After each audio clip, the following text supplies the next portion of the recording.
Hello, everyone, and thank you so much for joining me today live or listening to a replay. So happy to have you today. And welcome to the Wellness Universe launch. And my name is Lolita Guarin, and I am a stress management expert. And thank you for joining me for the Life Without Limits Freedom and Success by Healing Childhood Trauma class. And today is the fourth one, and we'll be talking about extreme validation. I'm sorry, validation, extreme loyalty. Extreme loyalty. Validation was the previous month. And as a wellness universe expert, my intention is for you to recognize the childhood trauma and help you to heal it as much as possible, of course. And the Wellness Universe brings experiences like this to you because we believe in happy, healthy, healed humans to lead to peace globally. And this session is donation based, and we are very grateful for you to pay what you want and can donate right now or after the class. And please make sure to leave a rating and a review. You will get a pop-up, I believe, after this completion of today's session. And so happy to have you here. Okay, I see Tiffany is just and Wesley just joined in. So welcome, welcome. And yeah, let's talk about extreme loyalty. Loyalty is a virtue in our society, right? And it totally makes sense because we humans are born so weak when you think about it. It takes years for us to finally become fully functioning adults. And we are a herd animals. We need other people in order to survive, not just physically, but also mentally.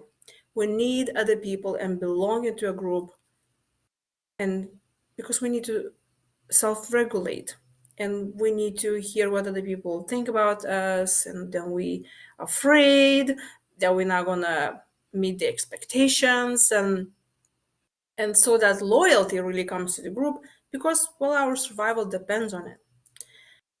uh, there is a saying in Lithuania. I'm from Lithuania, for those who don't know, and it says that a donkey hanged himself uh, out of loyalty to his friends. Yeah, sounds funny, isn't it? It's kind of tragic, but it's so true. And I want you to think about how loyal are you to the people that are in your life? How loyal are you to the place where you work or to your business, to your neighbors, loyal to your own habits? And think about how loyal are you towards yourself, towards your own needs, towards your own goals.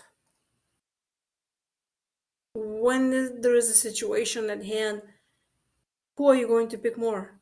Yourself or somebody else?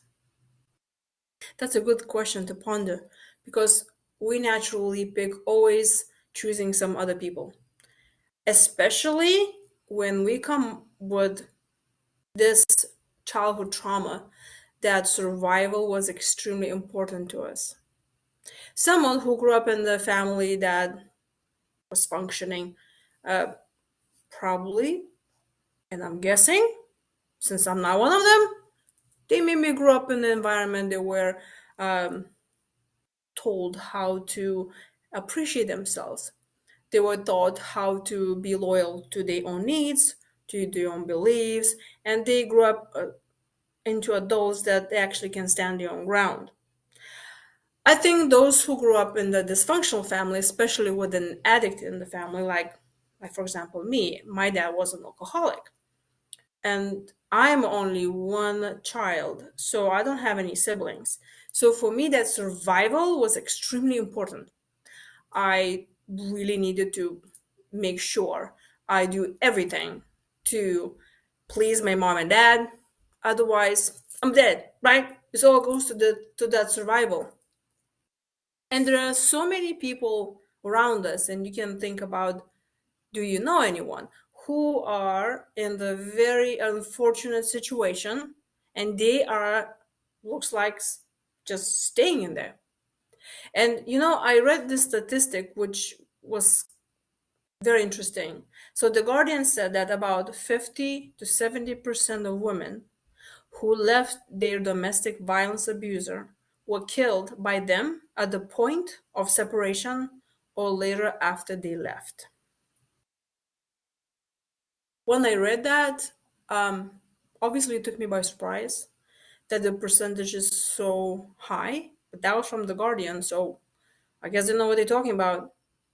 And that really answered the question why there's so many women stay in that kind of relationship. And of course, that is an extreme. But I think it just shows that it's a perfect example why do people stay in the situations that really do not serve them. But here's the trick. We think it is serving us, right? And I can hear immediately somebody saying, well, this is so easy to say. I'm going to be a single mother with two kids. How I'm going to give them the best I can? Of course, I'm going to be staying in an abusive marriage because it's serving me. That is also coming from extreme loyalty to that family unit, even if it's painful. So I already learned it very early on when I was a child that we do not talk about what's happening inside the family, especially when someone in that family is an addict. Like my dad was alcoholic, and I knew some other kids' parents were abusing, other substances. But there was this always understanding that everything's fine, nothing's wrong happening. We're gonna just continue with the show. And how dare you to talk outside the family? It's was not acceptable of talking about your family bad to other people. When you think about it, it's funny because all my neighbors saw that my dad is an alcoholic. I mean, it's very hard to hide the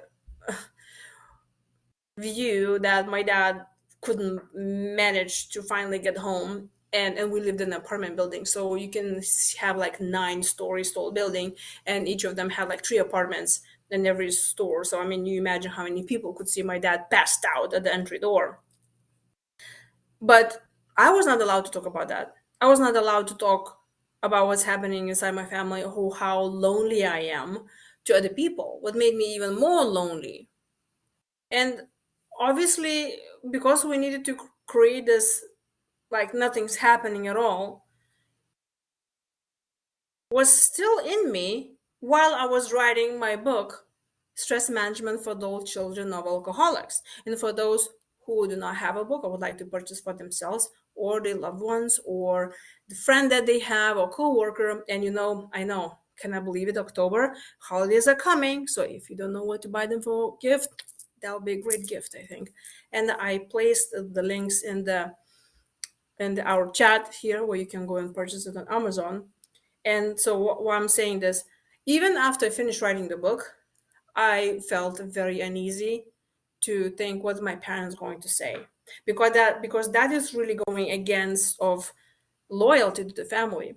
When you're loyal to someone, you're going to stay there no matter what. And especially when, like, for example, I came from that kind of environment, uh, because I had this on and off love and hate kind of relationship, with my dad. And one day when he's sober, I'm just so lovable. And the next day when he's drunk, I am not really lovable at all.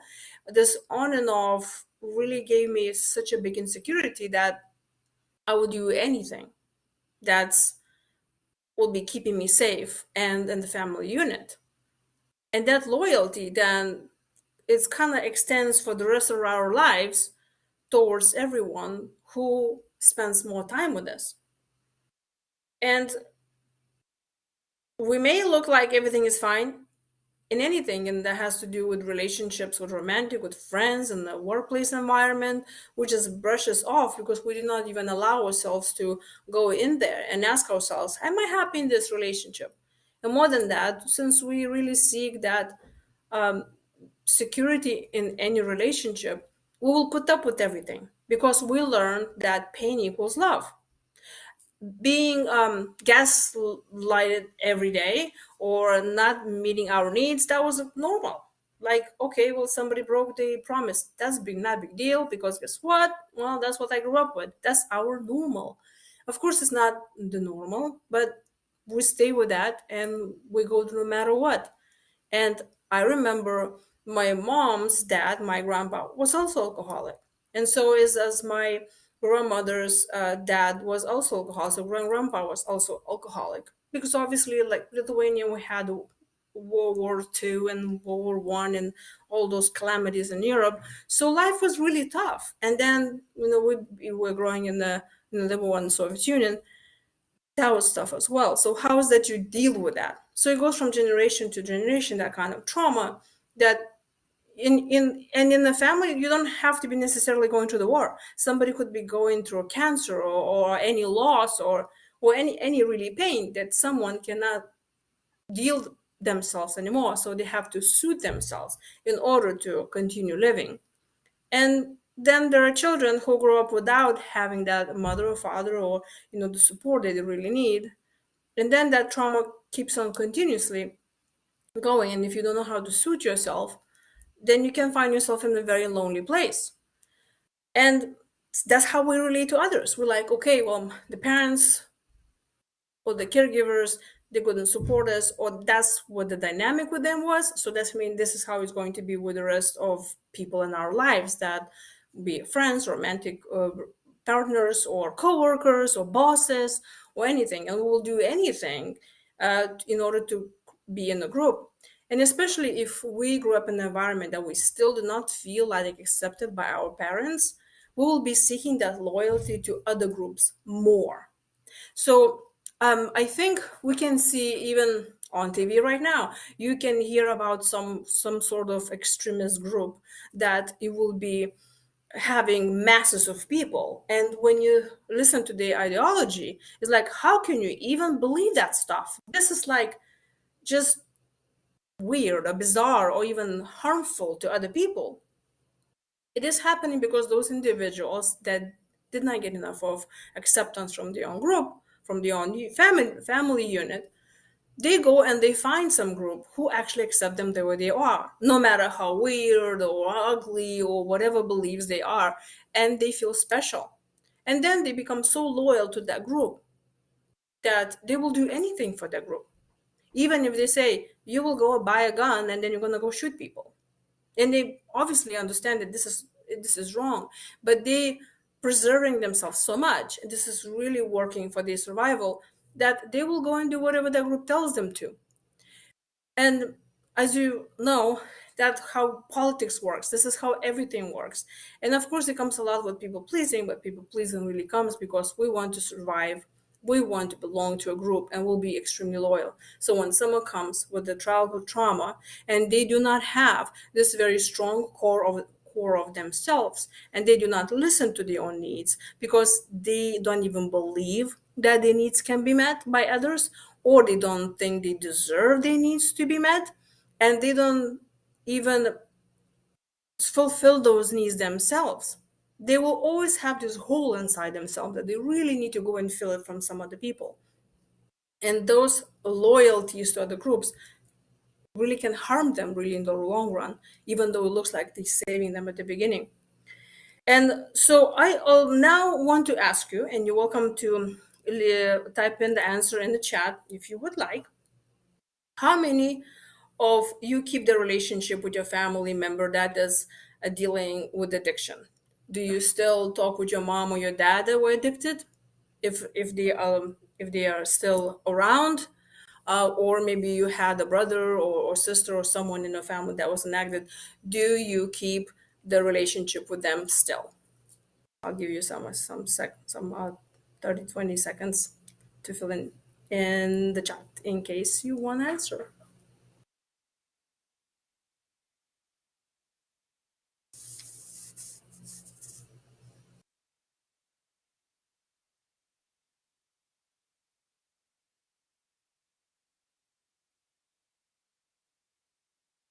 So if those for those who are listening to the replay, and you need to take more time to think, are you still in the contact with those people that really were not treating you nice? Because I think an addict, even if was the nicest one, just was not capable of giving all the attention, love, and appreciation that you deserve. For those who do not keep the relationship with those people, why you're not keeping it? Well, probably because it hurts so much. And for those who are still in the contact with them, ask yourself, why are you still in contact with them? And of course, someone can say, well, what you're talking about, those are my parents. Of course, I need to take care of them. Or those are my siblings, and that's a family. And you, in. So, what the point of this is to really see where you are right now and where are they now. And is your loyalty still there? Because if you are still in the contact with them and you're still getting hurt, then you really need to draw some boundaries. And I have clients who come to me, especially now, we will be coming close to the holiday season, and I hear over and over that someone tells me, I have my mother who's an alcoholic and I hate her to be around my kids. But then the holidays coming and I really need her to be there because, it's the grandkids and she should be there. And then there is this conflict because you want them there, but then there is so much harm done and pain that you don't want them there. So what is that you do? Then you need to apply boundaries because without the boundaries, one of the other is going to get hurt. And if it takes for you to really take care of your own family unit, of yourself, not to order to come in the conversations again that you will be going, oh, mom, you already drunk again. Why are you drinking? Stop drinking. Because it's really will just triggers the childhood trauma of being left and abandoned. Because when the child looks at the parent, they expect to have that parent and as an authority, as someone who can protect them.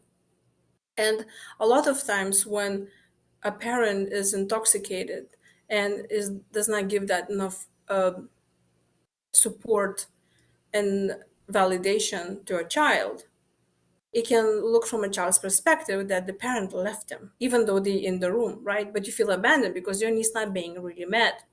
So when you with that parent or someone who is an addict, if you around them and you do not get triggered anymore, or they say something and you're like, wow, I can see this triggering me, but that's okay. I can take care of this.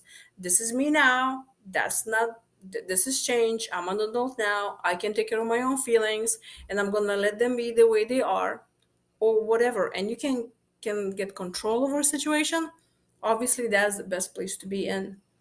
But if you see that the triggering is still not really in the kind of place where you can handle it, it's maybe better to keep distance. But we can talk a lot about that.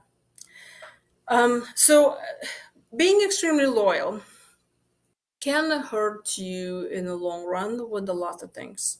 As I mentioned before, we started this loyalty and we project it with everything in our lives, anywhere where there is a other person involved, and even not with other person involved. You can also be loyal with yourself, right, towards yourself, or how loyal you are uh, towards habits. There's a lot of loyalty also can be just given in a situation where you worked on something for so long that you just don't want to leave it alone because you just invested so much in that. That's also loyalty to your time project to do something. And when you have an extreme loyalty, you will have a very time to kind of letting that go. So let's talk about how is the extreme loyalty can harm yourself in the relationships. And as already gave an example before, that a lot of hurt women stay in those kind of relationships because it well it obviously from their point of view it's helping them to survive one way or the other. And I myself was for 13 years in an emotionally abusive marriage. although totally looked like everything is just normal. That's the way it should be, because I was really used to of the idea of pain equals love. And I stayed there because, one, I have to keep the face. What you're talking about, everything's fine. I really projected that from me being a daughter of alcoholic and seeing how my mom was presenting our family for the rest of the world around, like, hey, everything's fine. The show must go on. We're not talking about that because we're loyal. And that extreme loyalty really cost me a lot of time and energy and my health. Uh, and to the point that I realized I just cannot do that anymore. So I want to ask you now a question. And have you been in the relationship, a romantic relationship, or a more intimate relationship with someone? And intimate meaning intimacy. So this means somebody who actually understands you more than other people, or you opened up to them more than, or maybe like a very close friend or something. Um, leave me leave it leave a message in the chat and tell me, have you been in the relationship where now when you look back it was actually causing you more harm than actually was helping you? And do you see this now that that's what it was, and did you leave it or you're still in there? I don't have a chat box option, so I'm just letting you know that on the Okay, so phone there's no then you're chat. welcome just to say it. I think I can hear What was you. what was the question again? So the question was, have oh, now I can see you, yay. So the question was, have you been in the romantic relationship that actually was causing you pain? Yes, I'm in a relationship with somebody who's in recovery from drug addiction right now. And you staying in that relationship because Because I know what it's, because I at one point was a drug addict and I'm in recovery also. So I understand. wow, that's amazing. And I my heart goes to you, and I just cannot imagine what you went through and all of your recovery. That is just such an amazing thing that you also can understand what this other person is going through. So that is amazing, and you probably, like you just said, you understand what it is. So I'm sure your relationship now is so much healthier than you used to have relationships. And I think that's great that you understand how to differentiate when it's a toxic relationship, when it's not. And mm, do you think that you had loyalty issues in the past? Yes, I think that we're definitely still learning healthy boundaries and what trust is. So we're doing that together. Oh, that's awesome. That's wonderful that you can have each other. So I want to also mention that there's a like a great exercise that I use with my clients that has to do how one sees the relationships with other people. And I always like to make lists. And so if you would like, you can start one list right now, or you can do it after the class or whatever you feel like. But I always say it's a good list to make a list of the people in your life. And then by their name, and it can take some time, but by their name, just write, are you happy in that relationship? And it can be any relationship, with coworkers, with your friends, family members, and then really look at it. How happy are you? You can give even yourself a grade, ABC, or 1 to 10, and look at that and ask yourself, if you really happy, then it's wonderful, then you should continue the relationship because obviously you're happy in it. But if you feel like you're not happy in it, then ask yourself, is it really worth continuing it? Because it's obviously is taking so much of your time and energy of keeping that relationship. And as I mentioned before, when we invest so much time and energy in a project, in a relationship, and something that is continuous, it could be that it's not really serving you anymore. But we have this tendency that we're just gonna keep that.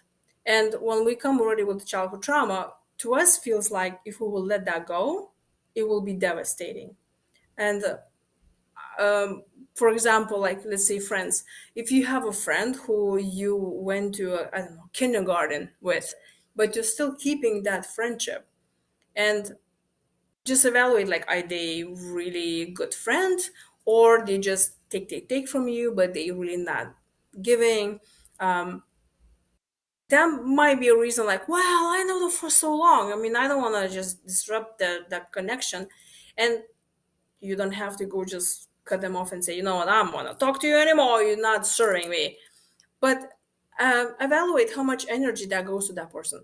If if you feel drained after that, or you feel that they're not listening to you, they don't understand you, then maybe just minimize the conversations, and when you see someone, just to a minimum. I also hear from my clients, they say, well, I have a sister who is just toxic, but she's a sister, and every time when I see her, she's talking about that she's gonna leave her husband. Now it's for 5 years and she's still not leaving. And she's so narcissistic and this and this and that. And obviously I can tell that my client is feeling guilt of not listening and seeing her sister. So those people that we cannot just cut off, minimize the time that you're talking to them, you're interacting with them. Instead of meeting them, maybe let's say someone wants to meet every weekend, just tell them, hey, how about we're gonna meet every 2 weeks? Or let's say you talk on the phone a lot, minimize, like to 10-15 minutes, as much as you can handle it without being triggered. And you can just watch yourself when you start talking to them, at what point, or maybe there's some subject that they start talking about that it triggers you, and where you feel like your energy is draining, you feel like you just like, you don't feel good. That's the Pay attention to your feelings. So when it doesn't feel good, then you can say, I think I need to hop off the call now and I need to do something else. And if you're meeting them, put your alarm on and say, I'm meeting you, but I have to do something else, I need to run, so we can do for 30 minutes. And then you put your alarm on, and then when it comes on, you just leave. And it can be very difficult to make those boundaries and say, hey, I'm gonna stand my ground. That is your loyalty to yourself. Because when you grow up in the environment when you were constantly invalidated, they did not listen to your feelings, they did not listen to your thoughts, what you wanted. And even if you expressed what you needed, like, oh, mom, I need a hug, but your mom is drunk and she's like brushes you off, she's just drunk sleeping, you obviously will not get that hug. So it is very important for you now as an adult to realize your needs. Now you know what you want, and be open to fulfilling your own needs, and also standing by yourself and being honest with yourself and being loyal to yourself. The first acknowledging that you have needs, the acknowledging that there's nothing wrong with you, acknowledging that there are things that you can help yourself and that you need help and you need other people, picking those other people that they can help you and support you, and just kind of let those other people go, even though it will feel extremely uncomfortable, because you'll be letting go to something, that someone can say, well, how can you disconnect from us now, or how you can be not my friend anymore. um, there are many ways, depending on different people, how to leave a relationship or just make it more, dormant, or maybe just talk to them once in a while if you don't want to just cut them off. But I really highly recommend you to make that list and evaluate your relationships, especially those that you are a lot in the contact with. Because if you will waste your energy and your time, you're just really harming yourself as well. There are so many people that will take and take and take from you, but is there is a balance? What are you getting back? And there probably will be people in your life that you meet somewhere, like coworkers, that just, yeah, well, they kind of okay, you can talk to them or you cannot, and that's okay to keep them. But always monitor when you get a new friend. Also see what is attracted what is attractive to them, like, okay, why I like this person. Do they remind me of my mother or my father? Do you project all of the things that you learn in your childhood towards them? Is this some relationship that you think is familiar? That's where you'll be more loyal to that. And I know for the longest time, I struggle a lot with getting into toxic relationships right after I got divorced, because to me it looked like, oh my gosh, I'm just always attracting the same type of guy, because that to me was normal. I needed to learn what is outside of my normal, to see how the normal relationship really looks like, in order to be able to recognize it. So there is some exploration time that needs to be done, but it is very important to really look at your friends, look at those uh, partners, spouses, or whatever. Well, if you have you are in a relationship with someone that is abusive emotionally or physically, I think it's always a good idea to lead that kind of relationship. And there's plenty of resources online where you can call and ask for the support groups. And it's a very painful process. uh, Obviously it's for you to decide, because it takes a lot of courage, um, and pain actually to go through something like that. But there's a lot of help online, and so many groups that can help to leave an abusive relationship. So then, the next thing that I want to talk about is uh, being loyal to your environment and your workplace. Where is that you work? And a lot of now my clients, they work from home, and they tell me, well, I don't really have coworkers. My coworker now is my child, my dog, and my spouse, or my roommates or whatever. So we already talked about how it is to be with a person, and being loyal to your environment. That means you don't want to change.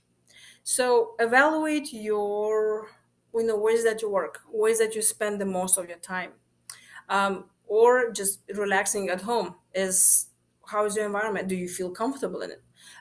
Maybe it's time for you to make some changes. I know a lot of times when I'm dealing with the clients who came from childhood trauma, we don't like change. It's like, I better be in pain, but I know what to expect, then change something and then be more in pain.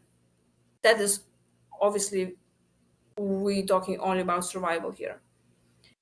But there are many things that you maybe can do that take small steps, but still can help you to change up a little bit, improve it.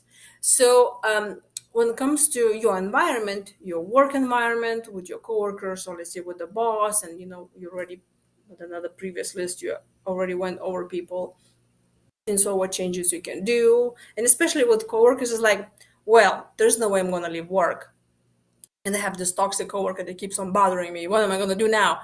She's like, yeah, just tell them, sorry, I need to go back to work. Or if a coworker comes to your office, let's say, or your workplace where you sit or stand, and they keep on talking and you feel like overwhelmed, you just kind of go to the restroom. I'm sure they're not gonna follow you. Or you just stand up and you go to a printer or something to find yourself a task that you really need to do. And I had a client who she said she had the same happen, that if she go to the printer or somewhere else, that person will just follow them, but that person stopped following them when my client went to the restroom. So a restroom may be a good place to hide, but you can find different ways how you can minimize that contact, so you can preserve your sanity and your energy. Again, this all starts from really observing what's happening with you through the day, and evaluating, is that person or that relationship or that environment really serving you. Also, when you are loyal or don't want to change with your environment, you may be in an uncomfortable situation and don't even know it, because, well, it's easy. That's something that you already know. So I invite you to create another list of things that are around you that bothers you, or just look around. Let's say you have a workplace, workspace. Let's say you sit at a desk, and then You just feel into it, like, okay, how's my chair feeling? Okay, how's my desk feeling? Okay, how is do I feel good with the temperature? Just kind of feel in, and allow yourself, be loyal to yourself, and allow yourself permission to feel that you can make that change, because you're obviously worth it of making that change. And um, change it just a little bit. Whatever makes you feel more comfortable, that will save you a lot of energy and really make you be less stressed out, and you will burn out less, especially in a workplace environment where, again, if you work from home, that is your workplace environment. So make yourself feel as comfortable as possible. That is loyalty to yourself, because there's so many changes that we can do that doesn't even cost money. It's just really just tuning in into yourself, making a list, what makes you feel uncomfortable, and just doing it. I also like this exercise that can help you, especially around the home and again, or whatever you work.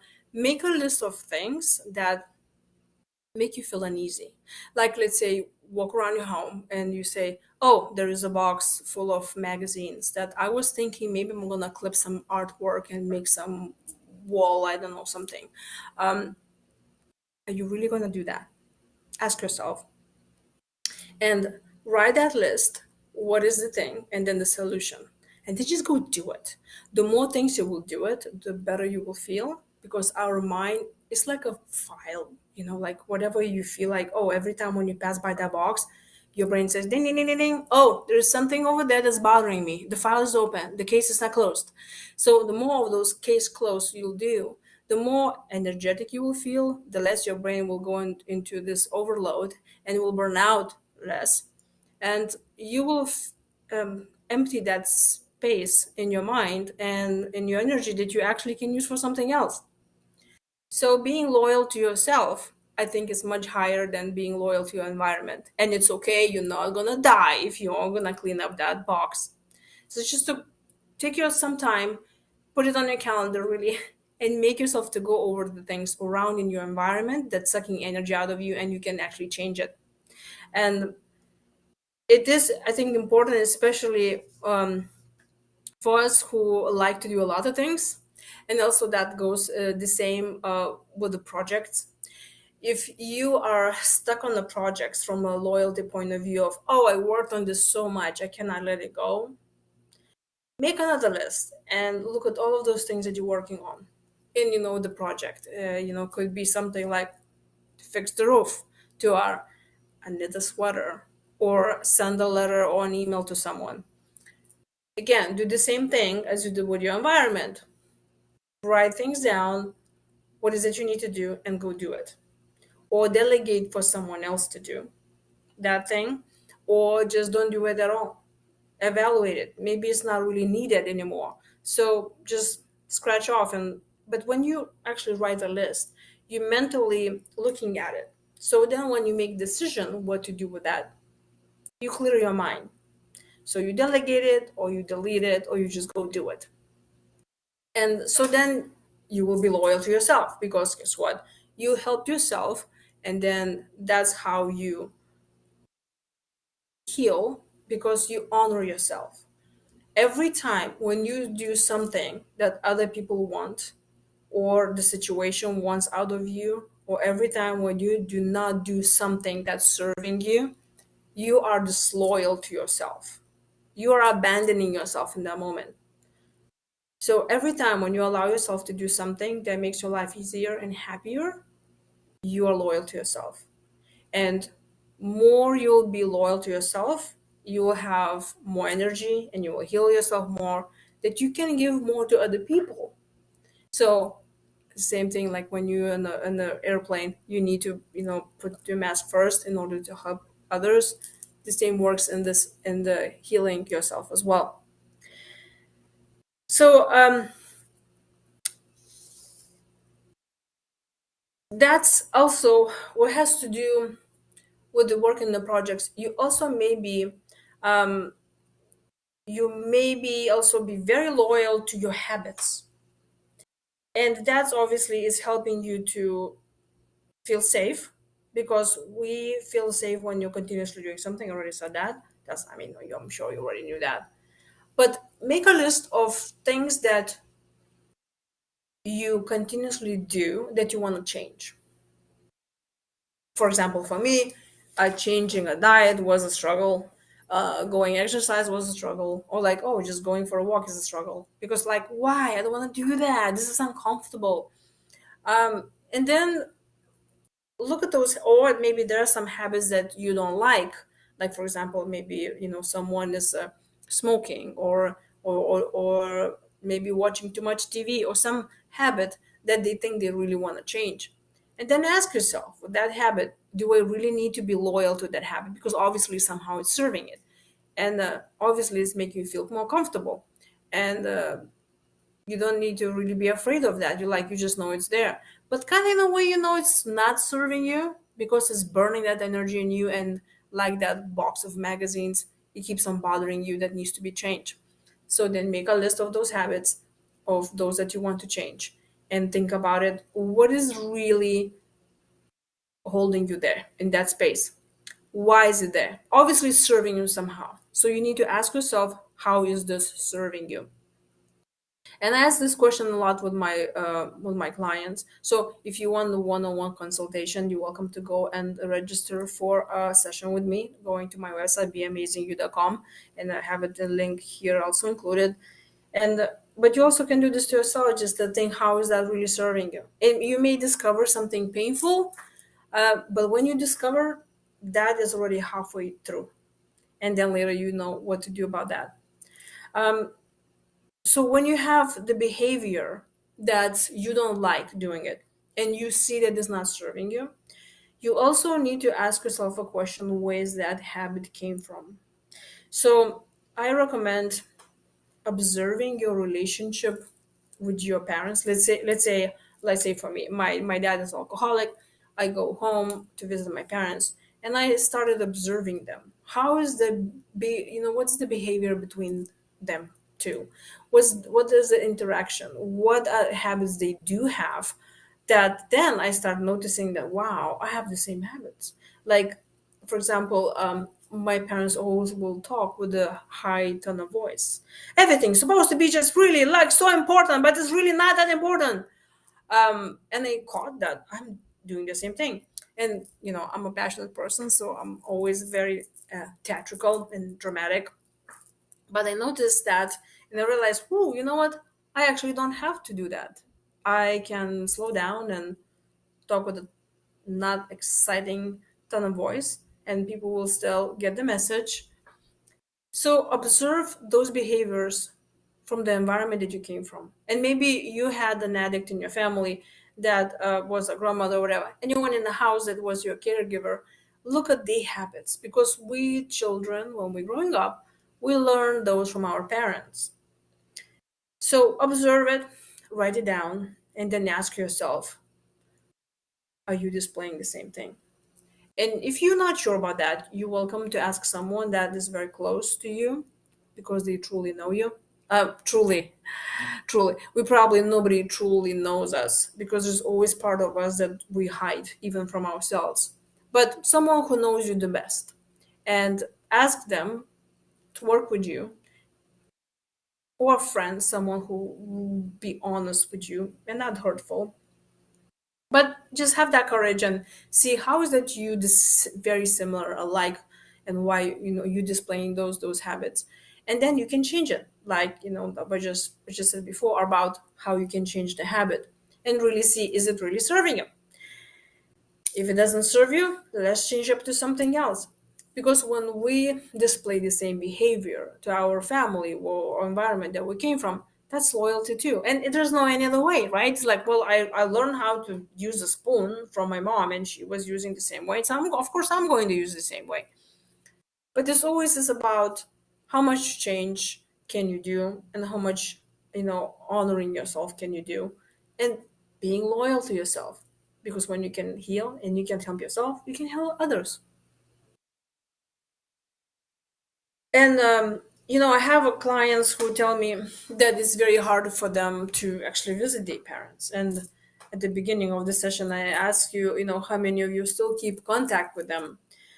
For those, sisters or friends, whoever they are addicts, and it could be very difficult to be those in those environments, and it can be very triggering.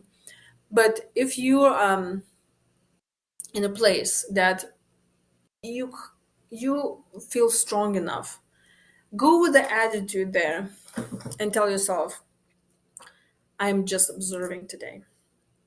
I'm not going to listen in too much. I will protect myself from triggers. I will be, my eyes and ears will be open. I am going to pay attention what they say. You probably already can guess what triggers, what buttons they will push. Because again, those are the habits, those are the behaviors that people constantly repeat with everyone, really. Everyone has their own patterns, right? Um, I remember I read somewhere, it says, why our closed ones, our loved ones, know how to push our buttons. And the answer is because they are the ones who put those buttons there. So, now we're coming into holiday season, like in, a month or two. And especially when we have to be with the families, with those people who, hurt us, hurt our feelings, or God forbid, physically even, we have to be with them. So how do you handle that? You prepare yourself mentally before you go there. And if you want to learn more about those patterns, you just tell yourself again, I'm just observing. You even can take notes on your phone and say, okay, I noticed this has happened, and then kind of ponder on that later on. But you don't need to fix them. You will never fix anyone. And as you know, the change really happens only when someone is so deep in pain they cannot take it anymore, or when they're really inspired. So the best way to show those around you that they can change is really do your best and be an example, so they can be inspired. And I like saying that you cannot take the horse to the river. You cannot make him drink it. So why don't you just be in the water yourself and have fun and let the horse actually come to you and drink it? Uh, we cannot make other people to be healthy for us. We cannot make people to be happy for us. We also have to honor their own choices. And that is being loyal to yourself as well, because you have to honor your own choices. You have to honor what you need. And healing yourself, taking time for yourself, that's being loyal to yourself. And even when you're angry and giving yourself permission to be angry, that's being loyal to yourself. When you're tired and you say, I'm going to take a nap, that's being loyal to yourself. That is not abandoning yourself. Like I said before, when you feel like your parents, your caregivers, abandon you because they were not there to meet your needs, uh, you may have this tendency of also abandoning yourself in order to be loyal to the people, in order to belong to a group. Also, think about all of those groups that you belong to. Do they serve you? Are you following them just out of habit? All of this is might be taking a lot of time and energy from you, and maybe it's time to cut those off and find new friends, find new coworkers, find a new workplace. And I had quite a few clients who will come to me and they will tell me that they just burn out because they're all stressed out and the work environment is not healthy and they just don't like working there. And I ask them, how long you been working there? And I'll hear like an answer, over 20 years. And I'm like, and why you still work there? And you're like, uh, because that's my job. Well, guess what? There are more jobs out there. And it's a very difficult transition to find somebody else, especially when someone is come from childhood trauma, because for us, staying the same things is safe. For us, it's less painful, but the same. It's better than something that we don't know, like I said before. So that transition can be very difficult, but everything starts from small steps. So being loyal to yourself, just giving yourself more things that you like, rewarding yourself, honoring your own feelings, staying with your goals. Stop people pleasing just to people please them, because you're afraid you will be kicked out of the group and then hence you will die. Uh, small things. And there's also another exercise that can help you to heal more. Is, do you know, is there something that you know you should do for yourself but not doing because you put others first? And I, especially from women, I hear from women who come to me and they say, well, I don't have 15 minutes for myself. You have no idea how much time I have to spend on my family. I need to cook and clean and take care of my kids and go to work, and then my husband, oh my God. And um, it's this martyrdom, especially that comes from a woman. It's on our society. It looks like when you sacrifice yourself, then you're so loyal to that group. So that's what you're supposed to do. But I think your true loyalty needs to be with yourself. And again, helping yourself to be strong, helping yourself to be healthy, fulfilled. Then you can help others. And not having enough time in the day, it's really just an excuse. Or someone can say, well, I cannot go work out because my husband or my whatever so and so doesn't allow me. Uh, okay. Why is that? Well, because it will cost me money to go to the gym. Okay. Do you seriously think that you need to pay to go outside for a walk? Find some other ways. When there is a wish, there's always a way.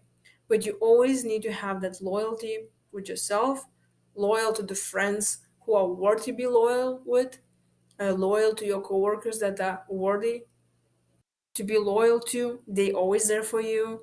There's a balance in relationship. So I think I talk a lot about different things, and there's a lot to think about. And do you have any questions?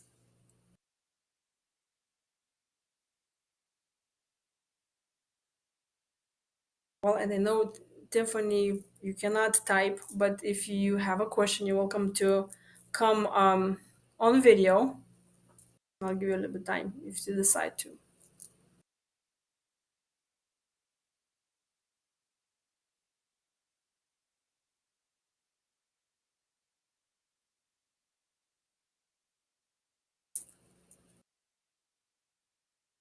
Okay, so no questions. And for those who are listening to the replay, please come and join my Facebook group. That's private groups created just specifically for this class, and it's called Life Without Limits. And I placed a link here in the chat, or you just can go on Facebook group and just search Life Without Limits, and where you can ask questions. I answer to them, and we share experiences. And it's a good, safe community. It's a private group, so nobody else will see it. And you're welcome to open up and be vulnerable, or ask advice from someone else who's been in a similar situation. And please leave a review for this class and rate and donate. And next month we'll be talking more. And I hope to see you there. And have a good evening or good morning, and have a good day, whatever you're watching this.